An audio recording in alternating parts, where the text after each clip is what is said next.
هدانا الله والصلاة والسلام على سيد الأنبياء والمرسلين وعلى آله الطيبين وأصحابه الطاهرين أما بعد فأعوذ بالله من الشيطان الرجيم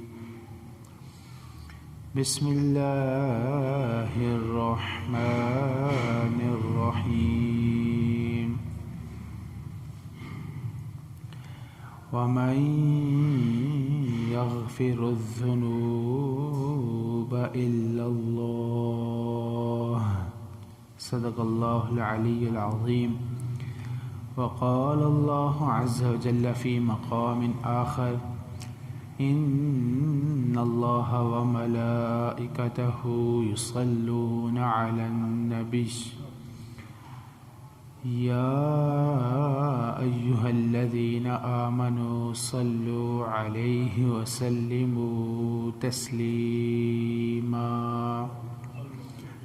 اللهم صل على سيدنا ومولانا محمد وعلى آل سيدنا وأصحاب سيدنا ومولانا محمد وبارك وسلم هو الحبيب الذي ترجى شفاعته لكل هول من الأهوال مقتحمين حمد و صلات کے بعد نہایت واجب الاحترام قابل صد عزت تکریم شان کے لائق جمیع سامعین و سامعات السلام علیکم ورحمۃ اللہ وبرکاتہ۔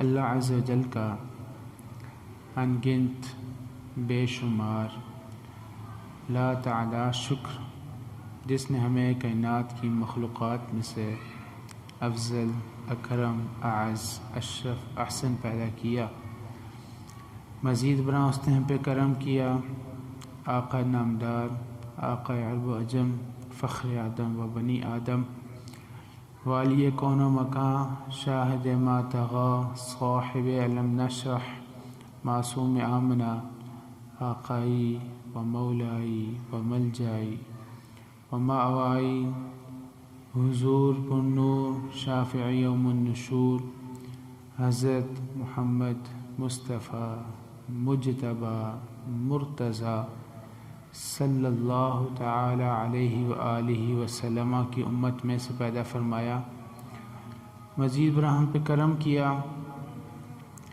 کہ اللہ عز و جل نے یہ عظمتوں والا برکتوں والا رحمتوں والا مغفرتوں والا عطاؤں والا بخششوں والا مہینہ عطا فرمایا، اور پھر مزید برآں اس پہ ہم پہ کرم کیا کہ اس عظمتوں والے برکتوں والے بخششوں والے رحمتوں والے مہینے میں سید الایام جمعۃ المبارک کا دن بھی عطا فرمایا، اور پھر مزید برآں کرم کیا کہ اس جمعہ والے دن میں ان ببرکت ایام میں اپنے گھر میں آنے کی سعادت عطا فرمائی۔ اللہ کے حضور دعا ہے اللہ ہمارا یہاں پر آنا، مل بیٹھنا، سننا سنانا، ٹوٹی پھوٹی عبادات کرنا، تسبیحات تحلیلات کرنا اپنی برگاہ میں قبول و منظور فرمائے۔ جو کچھ صحیح صحیح بیان کیا جائے گا اس پہ ہم ساروں کو عمل پیرا ہونے کی توفیق عطا فرمائے۔ مغفرت کا عشرہ شروع ہو چکا ہے، اپنی آب و تاب کے ساتھ رواں دواں ہے۔ اللہ عز و جل نے اس ماہ کو مومنوں کے لیے خاص کرم نوازی فرماتے ہوئے عطا فرمایا، انسان کی فطرت میں گناہ کرنا رکھ دیا گیا ہے۔ اگر گناہ ہو گیا ہے، فطرت ہے انسان کی، گناہ ہو جاتا ہے، گناہ ہو گیا فوراً اپنے دست دعا کو اٹھائے، اپنے ہاتھوں کو اٹھائے اور اپنے مالک کے حاضر ہو جائے، عرض کرے بادشاہ جرم مارا درگزار، ماں گناہ گاریں و تو آ مرزگار، مغفرت دارت امید از لطف تو، زاں کے خود فرمودہ لا تقنطو، سالہا در بند عصیاں گشتہ ایم، آخر از کردہ پشیماں گشتہ ایم۔ عرض کرے مالک اے بادشاہ، جرم مارا درگزار، میرے گناہوں کو درگزر فرما، ماں گناہ گاریں، ہم گناہ گار ہیں، اور تو آمرزگار، اور تو بخشنے والا ہے، مغفرت دارت امید از لطف تو، تیری مہربانی سے مغفرت کی امید رکھتے ہیں، کیوں؟ زاں کہ خود فرمودہ لا تقنطو، اس لیے کہ قرآن اپنی لاریب کتاب میں تو نے خود فرمایا لا تقنطو، میری رحمت سے نا امید نہ ہونا۔ ہم مانتے ہیں سالہا در بند عصیاں گشتہ ایم، کئی سالوں سے ہم گناہوں میں پڑے ہوئے ہیں، آخرت از کردہ پشیماں گشتہ ایم، لیکن اب آخر میں اپنے کیے پہ پشیماں ہیں، پریشان ہیں، شرمندہ ہیں، تیری چوکھٹ پر آ بیٹھے ہیں، مالکا تو معاف نہیں کرے گا تو کس کا در کھٹکائیں گے؟ وَمَن يَغْفِرُ الذُّنُوبَ إِلَّا اللَّهُ، گناہوں کو معاف کرنے والا اللہ کے سوا کون ہے؟ اللہ ہی تو ہے جو گناہوں کو معاف کرتا۔ مالک تیری چوکھٹ پر آ بیٹھے، ہمارے گناہوں کو معاف فرما دے۔ عرض کرے مالک نادانی جہالت کی وجہ سے گناہ ہو گیا، اب شرمندہ ہو گئے، تیری برگاہ میں حاضر ہیں، اللہ یہ نہیں دیکھتا اس کے گناہ کتنے ہیں، اللہ یہ نہیں دیکھتا کہ ساری زندگی یہ گناہوں کی دلدل میں پڑا رہا، اللہ یہ نہیں دیکھتا کہ اس کے گناہ پہاڑوں کے برابر ہیں، اللہ یہ نہیں دیکھتا کہ اس کے گناہ سمندر کی جھاگ سے بھی زیادہ ہیں، اللہ یہ دیکھتا ہے کہ میرا بندہ میری چوکھٹ پر آ گیا ہے۔ رب کا وعدہ ہے الا من تاب وآمن وعمل عملا صالحا، کہ جو سچے دل سے توبہ کر لے، ایمان لے آئے، نیک عمل کر لے، فَأُولَئِكَ يُبَدِّلُ اللَّهُ سَيِّئَاتِهِمْ حَسَنَاتٍ، جو رب کی چوکھٹ پر آ جائے اللہ تعالیٰ اس کی زندگی بھر کے گناہوں کو نیکیوں کے ساتھ تبدیل فرما دیتا۔ کوئی آئے تو صحیح، کوئی رب کی چوکھٹ پر آئے تو صحیح۔ رب کریم ہے، رب رحیم ہے، رب بخشنے والا ہے۔ بلکہ ایک روایت میں آتا ہے کہ جب بندہ گناہ کرتا ہے، ایک گناہ، دو گناہ، تین گناہ، چار گناہ، 5 گناہ کر لیتا ہے، گناہ لکھنے والا فرشتہ اس کے نامہ اعمال میں 5 گناہ لکھ دیتا ہے۔ پھر 5 گناہوں کے بعد بندہ مومن ایک نیکی کر لیتا ہے، ایک نیکی کا ثواب رب کے حکم کے مطابق من جاء بالحسنہ فلہ 10 امثالہا، ایک نیکی کے بدلے میں اللہ 10 گناہ اجر و ثواب اس کو عطا فرماتا ہے۔ وہ نیکی لکھنے والا فرشتہ گناہ لکھنے والے فرشتے سے کہتا ہے آؤ ایک سودا کریں۔ گناہ لکھنے والا فرشتہ کہتا ہے کیسا سودا؟ وہ نیکی لکھنے والا فرشتہ کہتا ہے کہ جب کوئی بندہ نیکی کرتا ہے تو اس ایک نیکی کے بدلے میں 10 گنا اس کو اجر و ثواب لکھا جاتا ہے، دیا جاتا ہے۔ بندے نے 5 گناہوں کے بعد ایک نیکی کر لی ہے، میں اس نیکی کا ثواب 10 گنا نہیں لکھتا، میں اس نیکی کا ثواب 5 گنا لکھتا ہوں۔ اس کے 5 گناہ جو ثواب ہے اس کے بدلے میں تو اس کے 5 گناہوں کو تو مٹا دے۔ وہ کہتا ہے ٹھیک ہے، منظور ہو جاتا ہے۔ وہ اس بندے نے جو نیکی کرنے سے پہلے 5 گناہ کیے ہوتے ہیں، 5 گناہ کرنے کے بعد جو ایک نیکی کرتا ہے اس نیکی کا بھی ثواب 5 گنا مل جاتا ہے، اور اللہ تعالیٰ اس کے پچھلے 5 گناہوں کو بھی معاف فرما دیتا ہے۔ بندہ مومن کے معاملے کو تو اللہ اس طرح آسان فرماتا رہتا ہے۔ بس بندہ ہی مومن ہے جو رب کی چوکھٹ پر آتا نہیں ہے، دیر کرتا رہتا ہے، بڑی بڑی آسوں امیدوں پہ لگا رہتا ہے۔ اب بھی بڑی عمر پڑی ہے، آ جائیں گے، رب کی چوکھٹ پر آ جائیں گے۔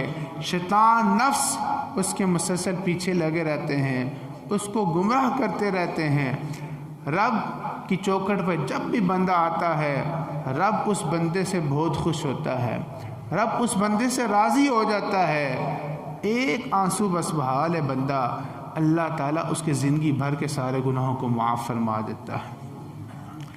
ایک شخص حضور کی بارگاہ میں حاضر ہوا، عرض کی یا رسول اللہ، بہت گناہ گار ہوں، بہت سیاہکار ہوں، بہت خطا کار ہوں، زندگی بھر میں کوئی نیکی اپنے پلے مجھے نظر نہیں آتی۔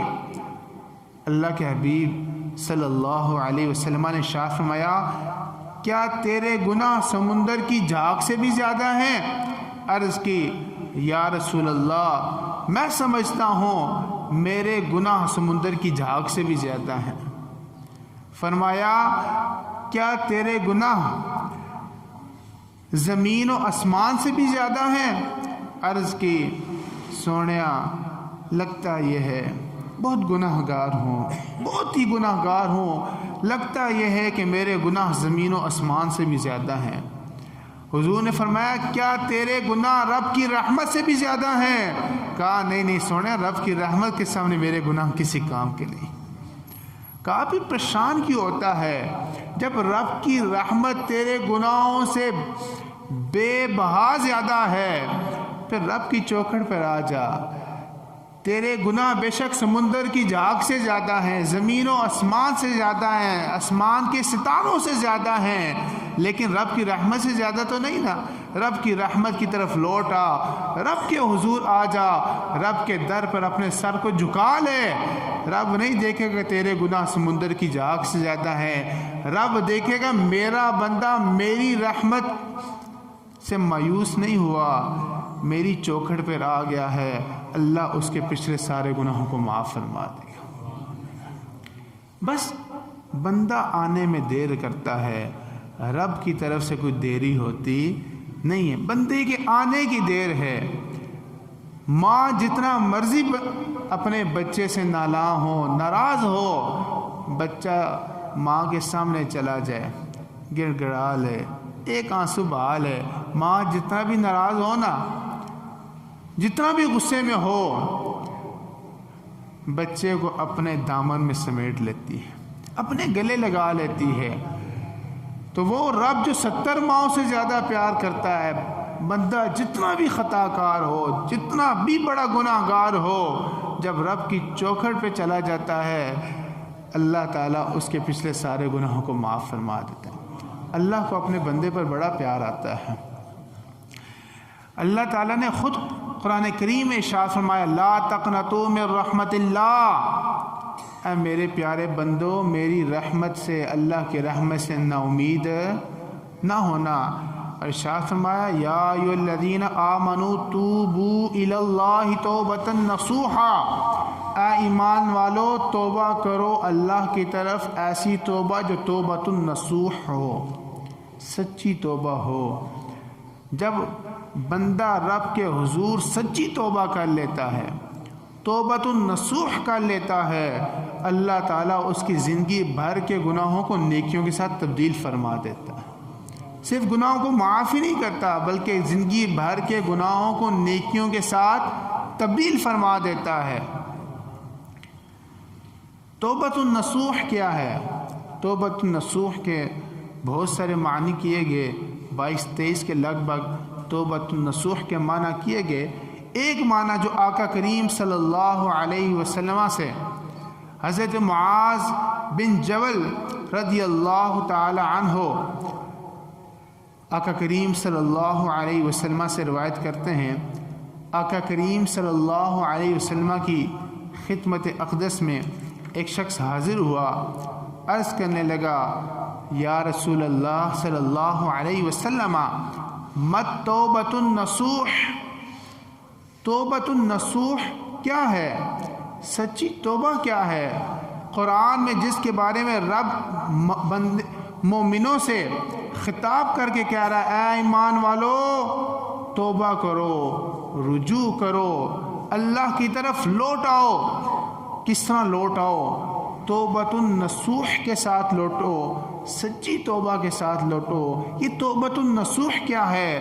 آقا کریم صلی اللہ علیہ وسلم نے ارشاد فرمایا، توبۃ النصوح یہ ہے ان یندم العبد علی الذنب الذی اصاب، کہ بندے نے جو گناہ کیا، بندے سے جو خطا ہو گئی، توبۃ النصوح کا پہلا اصول یہ ہے کہ بندہ اپنے کیے پر نادم و شرمندہ ہو جائے، جو اس سے ہو گیا اس پہ شرمندہ ہو جائے، چہرہ اس کی باڈی لینگویج بتا رہی ہو کہ بندہ اپنے کیے پر کیا ہے؟ نادم ہے، شرمندہ ہے۔ توبۃ النصوح کی پہلی نشانی، پہلا اصول یہ ہے۔ اور پھر فرمایا فَيَعْتَذِرَ إِلَى اللَّهِ، پھر رب کے حضور اپنا عذر پیش کرے۔ نمبر 3، عزم مصمم کرے، کس چیز کا؟ لا يعود الیہ، کہ زندگی بھر اس گناہ کی طرف لوٹ کر نہیں جاؤں گا۔ کتنا مضبوط عزم کرے، کتنا مضبوط ارادہ کرے، کتنا پختہ ارادہ کرے۔ فرمایا کما لا يعود اللبن الى الدرع، جیسے تھنوں سے جب دودھ نکل آتا ہے واپس تھنوں میں نہیں جاتا، اس بندے کا ارادہ اتنا پکا ہو جس گناہ سے توبہ کر رہا ہے کہ دوبارہ کچھ بھی ہو جائے اس گناہ کی طرف واپس نہیں جاؤں گا۔ یہ سچی توبہ ہے، اس کو توبۃ النصوح کہتے ہیں۔ ندامت، رب کے حضور التجا کرنا، پکا ارادہ، عزم کہ دوبارہ گناہ کی طرف جاؤں گا نہیں، رب کے حضور گڑ گڑانا، یہ 4 عمل ہوں گے تو توبۃ النصوح ہوگی، وگرنہ توبۃ النصوح نہیں ہے۔ یہ ایسی توبہ ہے جس توبہ پر اللہ تعالیٰ اس کے سارے گناہوں کو معاف فرما دیتا ہے، توبۃ النصوح۔ اور پھر یاد رکھیں، مولا علی شیر خدا رضی اللہ تعالی عنہ کے پاس ایک اعرابی آیا۔ مولا علی اب اس بندے کو دیکھ رہے ہیں، وہ اعرابی، وہ دیہاتی توبہ کر رہا ہے، دعا کر رہا ہے، اللہم انی استغفرک و اتوب الیک، اے اللہ میں تجھ سے بخشش مانگتا ہوں، میں تجھ سے توبہ کرتا ہوں، تیری طرف رجوع کرتا ہوں۔ یہ کہہ رہا ہے، مولا علی نے اس کو کہا جھوٹوں والی توبہ نہ کر، جھوٹوں والی توبہ نہ کر۔ وہ بندہ کیا کہہ رہا ہے؟ اے اللہ میں تجھ سے بخشش مانگتا ہوں، میں تجھ سے توبہ کرتا ہوں۔ ہم نہیں کہتے بار، اکثر ہم نماز کے بعد دعا کرتے ہیں ویسی، استغفر اللہ، اے اللہ تو میری بخشش فرما۔ وہ بندہ بھی کہہ رہا ہے، اے اللہ میری بخشش، میں تجھ سے بخشش طلب کرتا ہوں، میں تیری طرف رجوع کرتا ہوں۔ مولا علی نے کہا جھوٹوں والی توبہ نہ کر۔ عرض کی کیا یہ جھوٹوں والی توبہ ہے؟ کہا ہاں یہ جھوٹوں والی توبہ ہے کہ زبان سے استغفار کرنا اور دل سے استغفار نہ کرنا، یہ جھوٹوں والی توبہ ہے۔ عرض کی مولا علی آپ بھی بتائیں پھر سچوں والی توبہ کیا ہے؟ مولا علی نے کہا سچوں والی توبہ کی 6 نشانیاں ہیں. ہم بھی زبان سے استغفر اللہ کرتے رہتے ہیں. حدیث پاک میں آتا ہے التائب من الذنب کمن لا ذنب لہ، گناہ سے توبہ کرنے والا، سچے دل سے توبہ کرنے والا اس طرح ہو جاتا ہے جیسے کبھی اس نے گناہ کیا ہی نہیں ہے. اللہ کے حبیب فرماتے ہیں سچا تائب سچے دل سے گناہوں سے توبہ کرنے والا اس طرح ہوتا ہے جیسے اس نے کبھی گناہ کیا ہی نہیں. لیکن فرمایا والمستغفر من الذنب وهو مقیم علیہ، اور جو توبہ تو کر رہا ہے لیکن اس گناہ کو چھوڑا نہیں جس پہ توبہ کر رہا ہے. فرمایا گناہ پر قائم رہتے ہوئے ارادہ یہ باہر نکل کے پھر وہی کرتوت کروں گا، پھر وہی کام کروں گا، پھر وہی گناہ کروں گا. فرمایا کہ گناہ پر باقی رہتے ہوئے جو توبہ کرتا ہے، زبان سے استغفر اللہ کرتا ہے، یہ توبہ نہیں کر رہا معاذ اللہ، اپنے رب کے ساتھ مذاق و ٹھٹا کر رہا ہے. سچوں والی توبہ، توبۃ النصوح، مولا علی کا 6 علامتیں ہیں سچی توبہ کی. نمبر 1 مولا علی نے کہا گناہ پر ندامت. پہلی چیز یہ ہے کہ جس گناہ سے توبہ کر رہے ہیں اس پہ بندہ نادم ہو جائے، شرمندہ ہو جائے. بلکہ حدیث پاک میں آتا ہے حقیقت التوب الندم، توبہ کی حقیقت ہی ندامت ہے، شرمندگی ہے. بندے کا چہرہ، بندے کا دل، بندے کی زبان، بندے کا پورا جسم بتائے کہ بندہ اپنے کیے پر کیا ہو چکا ہے، شرمندہ ہو گیا. آپ جانتے ہیں شرمندگی کیا ہوتی ہے؟ حقیقت التوبۃ الندم. حضور نے فرمایا توبہ کی حقیقت ہی کیا ہے؟ شرمندگی ہے، نادم ہو جانا ہے، پشیمان ہو جانا ہے. بلکہ ایک اور روایت میں آتا ہے الندم رکن التوبۃ الاعظم، توبہ کا سب سے بڑا رکن ندامت ہے. توبہ کے بہت سارے ارکان ہیں، بہت سارے فرائض ہیں، توبہ کے ارکان میں سے سب سے بڑا رکن کیا ہے؟ ندامت ہے، شرمندہ ہو. اسی طرح اکڑ اس میں موجود ہے، اسی طرح گلے میں سریا بھی موجود ہے. وہ گناہ بھی کر رہا ہے اور پھر زبان سے جھوٹا کہہ رہا ہے استغفر اللہ. یہ توبہ نہیں ہے، یہ رب کے ساتھ مذاق. پہلی چیز یہ ہے کہ بندہ اپنے کیے پر کیا ہو جائے؟ نادم ہو جائے، شرمندہ ہو جائے. بلکہ ایک روایت صحیح ابن ماجہ کی روایت میں تو یہ آتا ہے الندم توبہ، ندامت ہی توبہ ہے، شرمندگی ہی توبہ ہے. تو مولا علی نے فرمایا کہ پہلی چیز یہ ہے سچی توبہ کی کہ بندہ اپنے کیے پر کیا ہو جائے؟ نادم ہو جائے، پشیمان ہو جائے، شرمندہ ہو جائے. پتہ چل رہا ہو کہ بندہ اپنے کیے پر کیا ہو گیا ہے؟ نادم و پریشان و شرمندہ ہو گیا ہے. نمبر 2 سچی توبہ کی علامت یہ ہے جو فرائض اس کے ذمہ تھے ادا نہیں کیے ان کی قضا شروع کر دے. نمازیں زندگی بھر کی رہتی تھی، کئی نمازیں ذمہ میں باقی ہیں، اب اللہ کے حضور توبہ کر لی، نادم ہو گیا، شرمندہ ہو گیا ہے. شرمندگی کے بعد یہ شرمندگی اور توبہ اس بات کی ہے کہ وقت پہ ادا نہیں کر سکا، لیکن اب جو اس کے ذمہ باقی ہیں، جو زندگی کی نمازیں باقی ہیں، روزے باقی ہیں، زکوٰۃ باقی ہے، لوگوں کے حق مارے ہوئے ہیں، رشوتیں لی ہوئی ہیں، سودی لین دین کیے ہوئے ہیں، کسی کا حق غصب کیا ہوا ہے، وراثت کا حق غصب کیا ہوا ہے، بہن بھائیوں کا حق مارا ہوا ہے. سچی توبہ کی علامت یہ ہے کہ جس کا حق دینا ہے، چاہے وہ حقوق اللہ یا حقوق العباد ہے، وہ ادا کرنا شروع کر دیں. توبہ کس بات کی؟ کہ وقت بھی ادا نہیں کر سکا. اگر وہ پچھلی نمازیں اپنے پچھلے فرائض قضا کرنا شروع کر دیں، ادا کرنا شروع کر دیں، تو مولا علی فرماتے ہیں کہ سمجھ لو یہ سچی توبہ کی علامت ہے.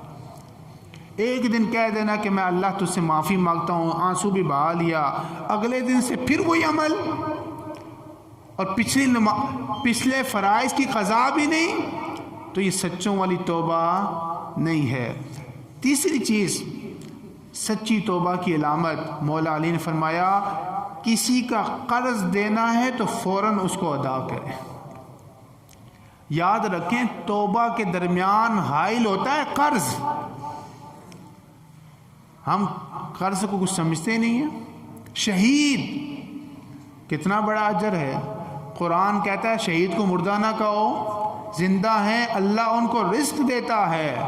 شہید کے سارے گناہ معاف ہو جاتے ہیں لیکن قرضہ اس پہ بھی معاف. اللہ کے حبیب صلی اللہ علیہ وسلم جنازہ پہ حاضر ہوتے، پوچھتے یہ مقروض تو نہیں؟ عرض کیا جاتا ہاں مقروض ہے. حضور پوچھتے اس نے مال چھوڑا ہے جس سے قرضہ ادا کیا جائے؟ عرض کیا جاتا ہاں چھوڑا ہے. پہلے مال میں سے، اس کے مال میں سے قرضہ ادا کیا جاتا، پھر حضور جنازہ ادا فرماتے تھے. اور اگر اس کے مال نہ ہوتا، شروع کے دور میں، اسلام کے ابتدائی دور میں، حضور صحابہ کو کہتے تم اس کا جنازہ پڑھ لو، حضور جنازہ نہ ادا فرماتے تھے. اور بعد کے دور میں جب اس کا مال نہ ہوتا تو حضور اپنے مال میں سے اس کا قرضہ پہلے ادا کرتے، پھر اس کا جنازہ ادا کرتے. ہم قرضے کو کچھ سمجھتے ہی نہیں، لیتے رہتے ہیں، کوئی حساب کتاب ہی نہیں رکھتے. ہمیں پائی پائی کا حساب، میرے سمیت ہمیں پائی پائی کا کیا رکھنا چاہیے؟ حساب رکھنا چاہیے. اللہ سے دعا کرنی چاہیے. قرضے کے بوجھ تلے پھنس گئے ہیں، اللہ سے دعا کریں اللہ قرضے سے نجات عطا فرمائے. دیکھیں حقوق العباد معاف نہیں ہوں گے. آج ہم مر جائیں، کیا کون ہمارے پیچھے ہمارے قرضے ادا کرے گا؟ کوئی نہیں ادا کرتا. آپ نے خود ہی ادا کرنا ہے. سکے وارث بھی اپنا حق لے لیں گے. حالانکہ پہلا حق قرضے کو، جس کا قرضہ دینا ہے اس کو قرضہ پہلے ادا کیا جائے. وہ رسا کا حق بعد میں نے پہلے جمعے پر بیان کیا تھا، لیکن کوئی نہیں ادا کرتا. تو مولا علی نے فرمایا سچی توبہ کی علامت یہ ہے جس کو قرضہ ادا کرنا اس کو قرضہ ادا کر، تب تیری توبہ قبول ہوگی، وگرنہ توبہ قبول نہیں ہوگی.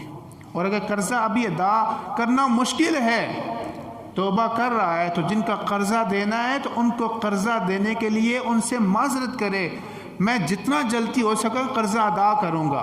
اور پھر کوشش پہ کر، نظر بھی آئے یہ کوشش کر رہا ہے. اپنی عیاشیاں اسی طرح چل رہی ہیں، اپنا معاملات سارے ٹھیک چل رہے ہیں، لیکن جب بات قرضے دینے کی آتی ہے کہتے ہیں حالات ہی ٹھیک ہے. باقی اپنے گھر بھی لے رہا ہے، عمروں پہ بھی جا رہا ہے، گاڑیاں بھی لے رہا ہے، سارے معاملات کر رہا ہے، بچوں کی فیسیں بھی بھر رہا ہے، بچوں کی عیاشیاں بھی کر رہا ہے. لیکن جس کو قرضہ دینا ہے، جب قرضہ لینے کی بات کرتا ہے تو کہتے ہیں میرے حالات ہی ٹھیک ہے، اور پھر توبہ کرتا ہے. ایسے بندہ کی توبہ قبول نہیں ہوتی. چوتھی چیز فرمایا کسی کے ساتھ جھگڑا کیا ہوا ہے تو اس سے معافی مانگے. پہلے اپنے نفس کو مارے، اپنے اندر کو مارے، اپنے اندر کے سریے کو نکالے. جس سے جھگڑا کیا ہے، جس کا دل دکھایا ہوا ہے، جس کی دل آزاری کی ہوئی ہے، جس کے ساتھ غلط کیا ہوا ہے، اس سے پہلے معافی مانگے. بھائی سکا ناراض ہے، سکا باپ ناراض ہے، ماں ناراض ہے، پھپھی ناراض ہے، ان کو ناراض کیا ہوا ہے، رب کو راضی کرنے چل پڑا ہے. مولا علی فرماتے ہیں پہلے اپنوں کو راضی کر، پھر رب کو راضی کرنا. رب کی رضا باپ کی رضا میں، باپ ناراض تو رب کہاں سے راضی ہوگا؟ جس کے ساتھ جھگڑا کیا ہوا اس سے پہلے معذرت کر، معاف تیرا کام ہے. وہ نہ کرے اس کی اپنی مرضی، تو اس سے معافی مانگ لے، اپنے من کو، اپنے میں کو مار دے، تب تیری توبہ کیا ہوگی؟ سچی ہوگی. پانچویں چیز، اپنے نفس کو مطیع کر لے، اپنے نفس کو اپنے تابع کر لے. پہلے تو نفس کے تابع تھا، تو نے گناہ کیے، اب اپنے نفس کو اپنے تابع کر لے. نفس تابع کیسے ہوتا ہے؟ پچھلے جمعے پر بیان کے 3 چیزیں ہیں: بھوک، تنہائی، نیزہ تنہائی، تنہائی کا نیزہ، بھوک، اور تیسری چیز یہ تھی خاموشی. 3 چیزیں ہیں، یہ کرے گا تیرا نفس تیرے تابع ہو جائے گا.